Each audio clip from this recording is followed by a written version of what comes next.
नमस्कार, किसान समाचार में आपका स्वागत है। मैं हूं रेशमा आपके साथ। आइए नजर डालते हैं इस वक्त की हेडलाइंस पर। गुजरात दौरे के दूसरे दिन प्रधानमंत्री नरेंद्र मोदी ने भरूच में विभिन्न परियोजनाओं का किया उद्घाटन। पीएम मोदी ने रविवार को गुजरात मेहसाणा में 2900 करोड़ रुपए से अधिक की कई विकास परियोजनाओं का किया उद्घाटन और शिलान्यास। कहा, इससे किसानों को होगा फायदा, बढ़ेगा रोजगार।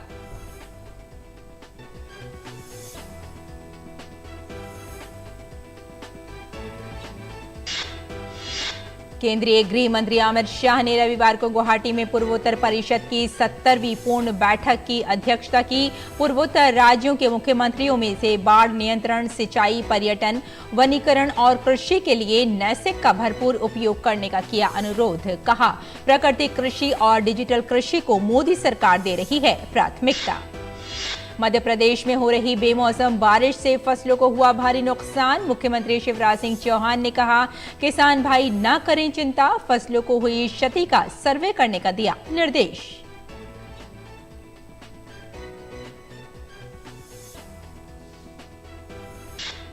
उत्तर प्रदेश के कृषि मंत्री सूर्य प्रताप शाही ने कहा, सूखे की मार से परेशान किसानों की मददगार बनेगी सरकार। औसत से कम बारिश के चलते किसानों का काफी नुकसान किया जा रहा है। फसल क्षति का आंकलन जल्द ही दिया जाएगा, क्षतिपूर्ति।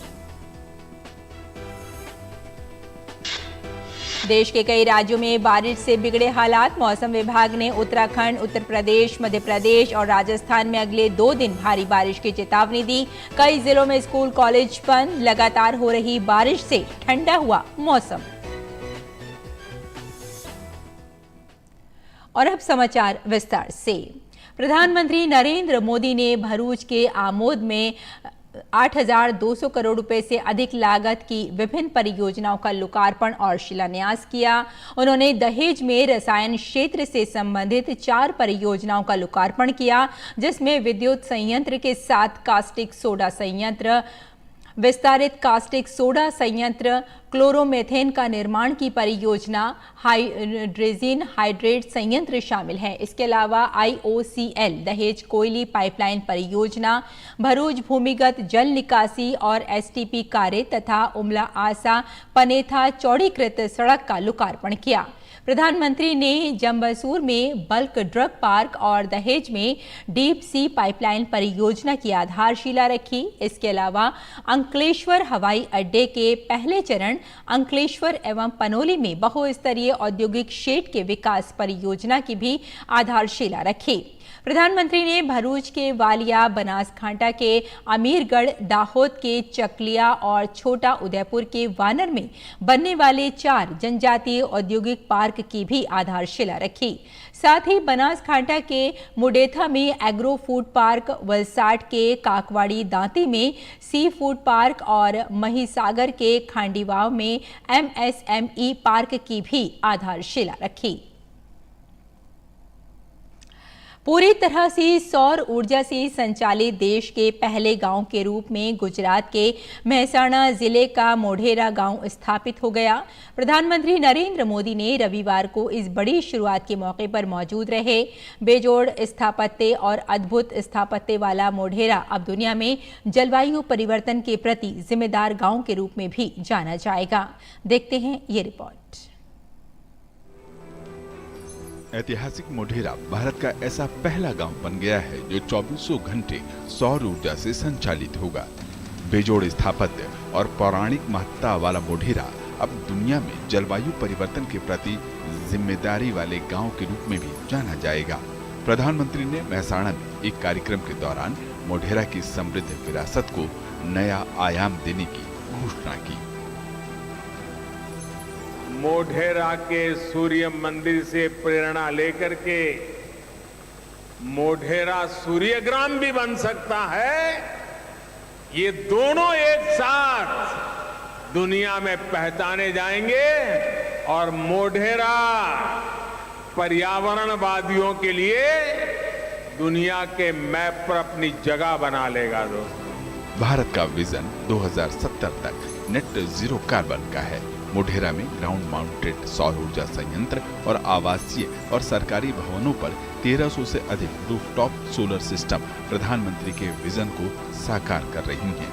ये सभी बैटरी ऊर्जा भंडारण प्रणाली के साथ एकीकृत हैं। प्रधानमंत्री ने मोढेरा में सूर्य मंदिर की प्रोजेक्शन मैपिंग व अन्य योजनाओं का भी लोकार्पण किया।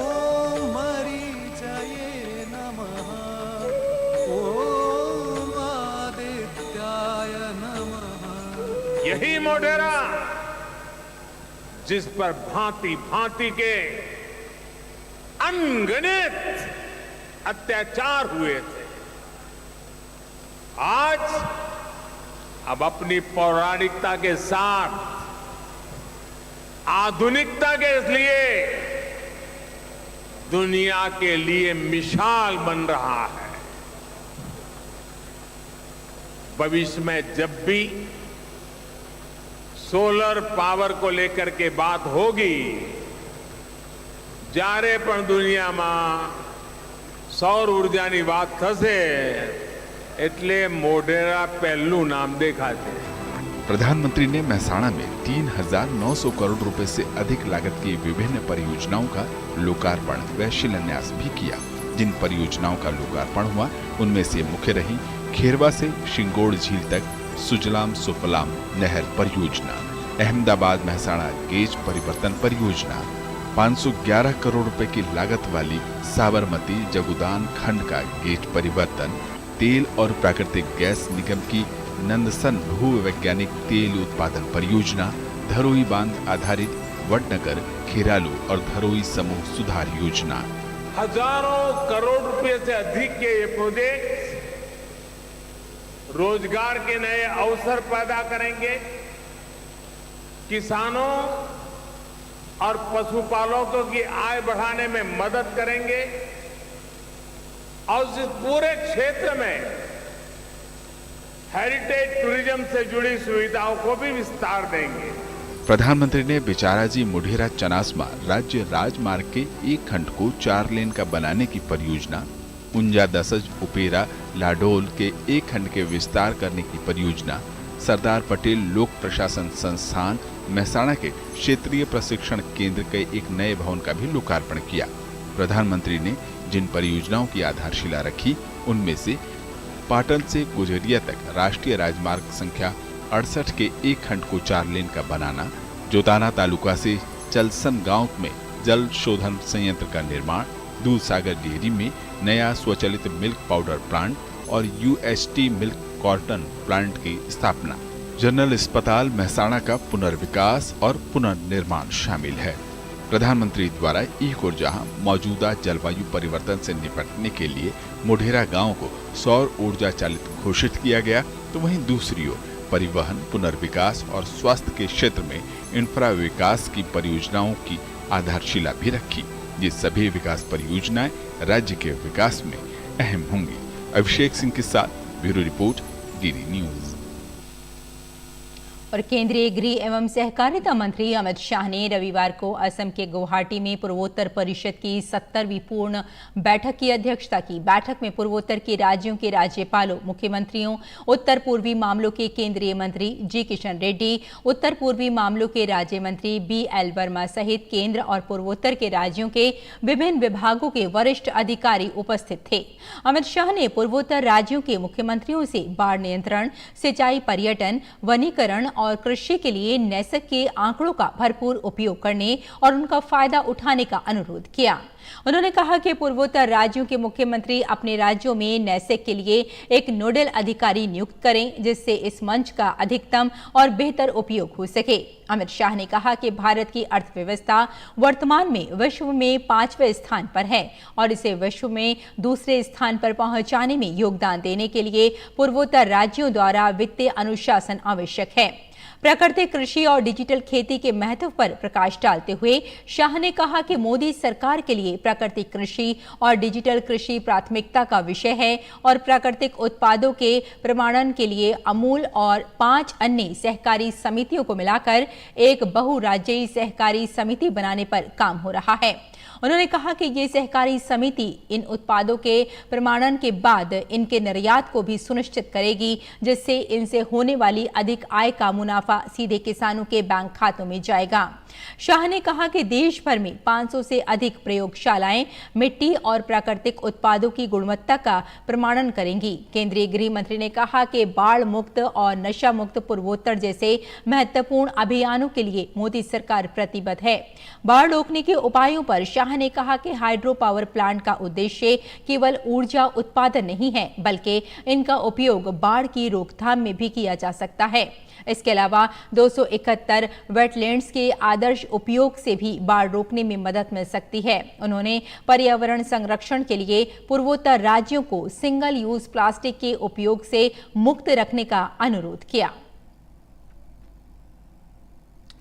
गुजरात के राज्यपाल आचार्य देवव्रत ने उत्तर प्रदेश में एक कार्यक्रम में कहा कि हिमाचल में 4 साल राज्यपाल रहने के बाद भी मैंने 2 साल तक प्राकृतिक खेती की बात नहीं की, क्योंकि मैं अपने क्षेत्र में इस पर काम कर रहा था। अब मैं ये कह सकता हूं कि मैं रासायनिक खेती की तुलना में ज्यादा उत्पादन करता हूं। इसमें लागत कुछ नहीं है और उत्पादन ज्यादा है। हिमाचल प्रदेश में 4 साल गवर्नर रहा मैं। पहले 2 साल मैंने प्राकृतिक खेती की चर्चा नहीं की। क्यों? क्योंकि उन दिनों मैं अपने क्षेत्र में एक्सपेरिमेंट कर रहा था। मैंने तभी बात कहनी शुरू की जब मैं प्रैक्टिकल रूप से पूर्ण सफल हो गया। आज मैं छाती तान के कह सकता हूं कि आप मेरे खेत में जाओ, रासायनिक से ज्यादा मैं उत्पादन लेता हूं। मेरी बंजर धरती को मैंने उपजाऊ बना दिया है। पानी की खपत में 50% कम करता हूं। मेरा खर्चा 0 के बराबर आ गया है। लागत मेरी नहीं है, उत्पादन मेरा बढ़ रहा है। उन्होंने कहा कि इस समय भारत 2.5 लाख करोड़ रुपए विदेश भेजकर यूरिया मंगवाता है, जो हमारी धरती, हमारी फसल और हमारे स्वास्थ्य पर खराब प्रभाव डालता है। भारत की केंद्र सरकार 2.5 लाख करोड़ रुपया विदेश में भेज रही है। बदले में यूरिया, डीएपी, कीटनाशक खरीदती है। यहां आने के बाद उसे आप किसान खरीदते हैं, फिर उसको धरती माता में डाल करके धरती को जहरीली बनाते हैं और उसमें गेहूं, दाल, सब्जी, फल, फ्रूट जो भी पैदा करते हो उनको जहरीला बनाते हैं और वो जहरीला आहार हम खाते हैं और खाने के बाद फिर हम अस्पताल में दाखिल होते हैं और फिर दवाई का चक्रव्यूह चलता है। गुजरात के राज्यपाल आचार्य देवव्रत ने कहा कि ग्लोबल वार्मिंग के लिए रासायनिक और जैविक दोनों खेतियां जिम्मेदार हैं। कि ग्लोबल वार्मिंग जो सबसे बड़ी चुनौती है दुनिया के लिए, जलवायु परिवर्तन। भाइयों और बहनों, किसी बीमारी का इलाज और वैक्सीन उसकी आ जाती है, लेकिन हम अंदर बैठे हैं, भयंकर तूफान आ जाए, उसकी वैक्सीन किसके पास है? अब अति गर्मी हो जाए, उसका किस पे इलाज है? अति वृष्टि हो जाए, किस पे इलाज है? आज दुनिया में चारों तरफ ये प्राकृतिक आपदाएं बढ़ती जा रही हैं। इसका बहुत बड़ा कारण है ग्लोबल वार्मिंग, पर्यावरण का दूषित होना, पर्यावरण का संतुलन बिगड़ना। और आपकी जानकारी के लिए 24% ग्लोबल वार्मिंग के लिए रासायनिक खेती और जैविक खेती दोनों जिम्मेदार हैं। और मध्य प्रदेश में हो रही बेमौसम बारिश से फसलों को भारी नुकसान हुआ है। मुख्यमंत्री शिवराज सिंह चौहान ने कहा कि किसान भाई चिंता न करें, फसलों को हुई क्षति का सर्वे करने का निर्देश कलेक्टरों को दिए हैं। मुख्यमंत्री चौहान ने सोमवार को वीडियो संदेश में कहा कि बेमौसम बरसात के कारण कई जगह हमारे किसान भाइयों बहनों की फसलों को क्षति पहुंची है, लेकिन वे चिंता न करें। मैंने प्रशासनिक अधिकारियों को निर्देश दिए हैं कि जहां किसानों की फसलों को नुकसान पहुंचा है, वहां तत्काल सर्वे का काम प्रारंभ करें। उन्होंने कहा कि हम सर्वे भी करेंगे और राहत की राशि भी किसान को देंगे। मैंने किसानों को फसल बीमा का लाभ मिले, इसके लिए आवश्यक तैयारियों के निर्देश दिए हैं। किसान चिंता न करें, मैं और सरकार उनके साथ खड़े हैं। क्षति हुई है तो उसकी भरपाई करेंगे और प्रभावित किसानों को संकट से निकालकर ले जाएंगे। मुख्यमंत्री योगी आदित्यनाथ ने बारिश से प्रभावित जिलों में पूरी तत्परता से राहत कार्य संचालित करने के निर्देश दिए हैं। उन्होंने सोमवार को ये जारी एक बयान में कहा कि वरिष्ठ अधिकारी क्षेत्र का भ्रमण कर राहत कार्यों पर नजर रखें। मुख्यमंत्री ने कहा कि जल भराव की स्थिति में प्रभावित इलाकों में प्राथमिकता पर जल निकासी की व्यवस्था कराई जाए। इसके लिए आवश्यकता अनुसार पंप लगाकर जल जमाव की समस्या का समाधान किया जाए। मुख्यमंत्री ने कहा कि आपदा से प्रभावित लोगों को तत्काल राहत पहुंचाई जाए।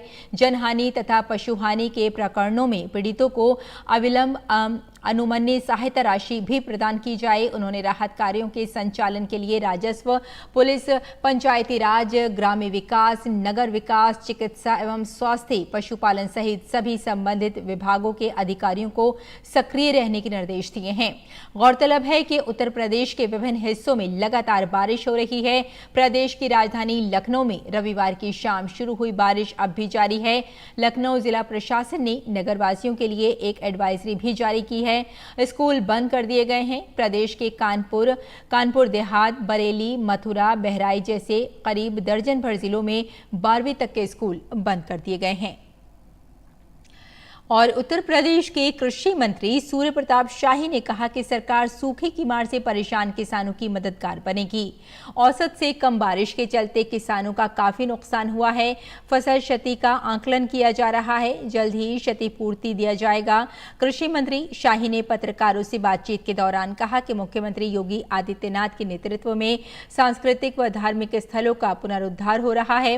पुनरुद्धार होने से तीर्थ यात्रियों की संख्या बढ़ेगी ही और रोजगार भी बढ़ेगा। दरअसल कृषि मंत्री शरद पूर्णिमा पर मां विंध्यवासिनी का दर्शन करने विंध्य धाम आए थे।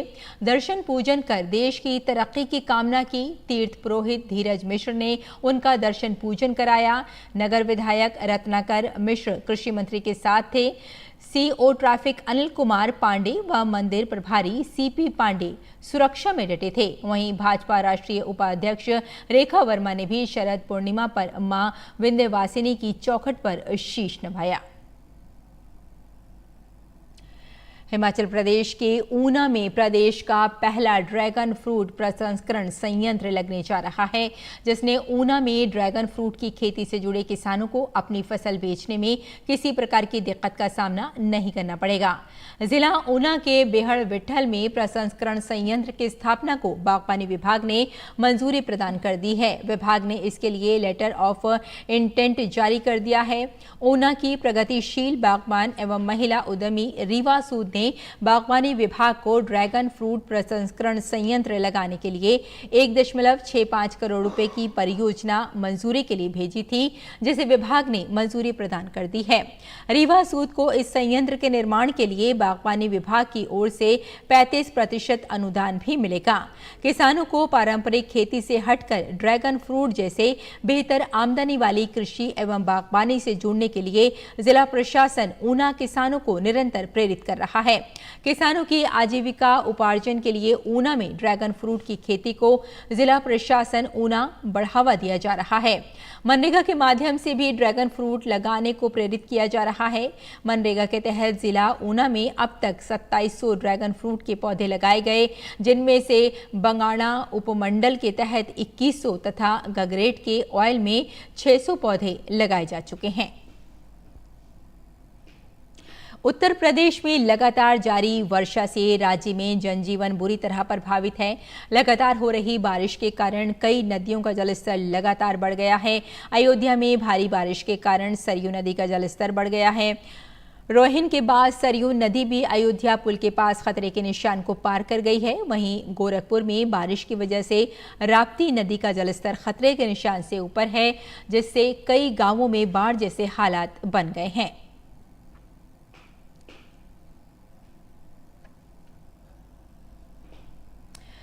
दिल्ली एनसीआर में पिछले 3 दिन से जमकर बारिश हो रही है। रिमझिम बारिश की फुहार आज भी जारी है। भारी बारिश के कारण गाजियाबाद के कई स्थानों में जलभराव हो गया है, जिससे लोगों को काफी कठिनाइयों का सामना करना पड़ रहा है। लोगों को आवाजाही में परेशानी भी हो रही है। रविवार को भी पूरे दिन बारिश होती रही, जिसके कारण लोगों का घर से बाहर निकलना मुश्किल हो गया। जलभराव में भी कई वाहन फंसे रहे। गाजियाबाद और गौतम बुद्ध नगर जिले में कक्षा 12वीं तक के सभी स्कूलों को बंद रखने का आदेश दिया गया है। और वहीं उत्तराखंड में बारिश के साथ ही ऊंचाई वाले इलाकों में लगातार बर्फबारी हो रही है। पिथौरागढ़ जिले के धारचूला में भारी हिमपात हुआ। लगातार हो रही बर्फबारी और बारिश से तापमान में भारी गिरावट आ गई है। चीन सीमा पर स्थित अंतिम चौकियों लिपू लेक, ज्योलिग, कांग और कालापानी में भी भारी हिमपात हुआ। हिमपात के कारण कई मार्ग बंद हो गए। वहीं मुनस्यारी के निचले इलाकों में पिछले 3 दिनों से बारिश, जबकि ऊंचाई वाले क्षेत्रों में हिमपात हो रहा है। पंचाचूली, हंसलिंग, छिपला, केदार और नागेंधुरा में भी बर्फबारी जारी है। सभी चोटियां बर्फ से ढकी हुई हैं। भारी बारिश को देखते हुए उत्तराखंड के कई जिलों में अवकाश घोषित किया गया है। अगली खबर की ओर बढ़ते हैं। मध्य प्रदेश में तेज बारिश का दौर जारी है। मौसम विभाग ने राज्य में आज से भारी बारिश की संभावना जताई है। कई जिलों में तेज बारिश का अलर्ट भी जारी किया गया है। मौसम विभाग के अनुसार प्रदेश में 20 अक्टूबर तक तेज बारिश होने की उम्मीद है। इस दौरान ग्वालियर, चंबल एवं सागर संभागों के जिलों में कहीं कहीं भारी बारिश भी हो सकती है। भारी बारिश के कारण प्रदेश के कई इलाकों में जलभराव हो गया है, जिससे आम जनजीवन अस्त व्यस्त हो गया है। मौसम विभाग ने हैदराबाद सहित तेलंगाना के अधिकतर भागों में अगले 2 दिन के लिए तेज वर्षा का येलो अलर्ट जारी किया है। मौसम विभाग के अनुसार कम दबाव के क्षेत्र बनने के कारण अगले कुछ दिन तक वर्षा जारी रहेगी। कल हैदराबाद के पश्चिमी भाग में अधिकतम वर्षा दर्ज की गई, जहां शेखपेट जैसे क्षेत्रों में 16 सेंटीमीटर से अधिक और मधापुर में 12 सेंटीमीटर से अधिक वर्षा हुई।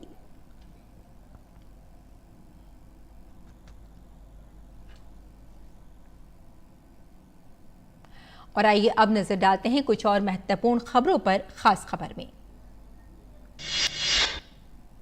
समाजवादी पार्टी के संस्थापक, दिग्गज नेता और सपा संरक्षक मुलायम सिंह यादव ने 82 वर्ष की उम्र में मेदांता अस्पताल में अंतिम सांस ली और दुनिया को अलविदा कह दिया।